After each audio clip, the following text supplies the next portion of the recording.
ప్రజలకు నీవిచ్చే ఆశీర్వచనాలు ఆమేన్ అంటాడు ఆయన. అవి నెరవేరేటట్టు చేస్తాడు. ఇది మొదటి సంగతి. రెండవది, కాబట్టి సమూయేలు యెహోవాకు ప్రవక్తగా స్థిరపడనని దాను మొదలుకొని బెయేర్షెబా వరకు ఇశ్రాయేలీయులందరూ తెలుసుకొనిరి. సమూయేలు యెహోవాకు ప్రవక్తగా స్థిరపడ్డానని దాను మొదలుకొని బెయేర్షెబా వరకు బజారు గల్లీ గల్లీ తిరిగి చెప్పుకున్నాడు. సమూయేలే చెప్పుకున్నాడు. షిలోహులో ఉన్నాడు.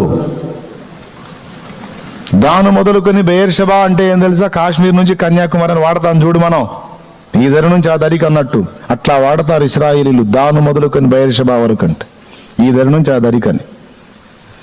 యావత్ ఇశ్రాయేలు సర్వ సమాజం మొత్తానికి ఇదిగో ఇదిగో ఇదిగో దేవుడు ఏర్పరచుకున్న ప్రవక్త ఒకడు లేచాడు. ఆయన సమూయేలు ప్రవక్త. ఎక్కడో సిరియాలో మోగింది ఎలీషా పేరు. షోమ్రోనులో ప్రవక్త ఉన్నాడని.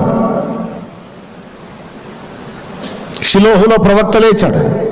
నా తమ్ముడా, నువ్వు దేవుని కొరకు నిలబడితే ఇదిగో ఫలానా దగ్గర దేవుని కొరకు ఒక పాత్ర లేచాడు, ఫలానా ప్రాంతంలో ఇదిగో దేవుని సంబంధమైన అతడు పలికినది నెరవేరుతుంది, అతన్ని దేవుడు వాడుకుంటున్నాడు, అతని ఆశీర్వాదం ఫలిస్తుంది అని ప్రజలకు తెలిసేటట్టు దేవుడే చేస్తాడు.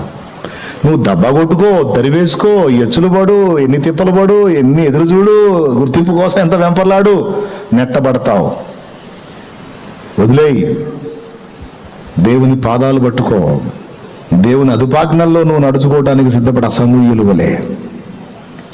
అప్పుడు నీ మాటకు పవర్ ఇచ్చి అది నెరవేరేటట్టు చేసి నిన్ను కూర్చి నువ్వు డబ్బా కొట్టడం అవసరం లేదు నాన్న.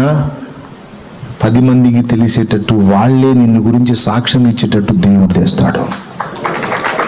ఇది సమూయేలు విషయంలోనే కాదు, దావీదు విషయంలో, యేసయ్య విషయంలో కూడా అదే జరిగింది. ఆయన అరణ్యంలోనికి వెళ్ళి 40 దినములు గడిపి ప్రతి శోధనను జయించి ఆత్మ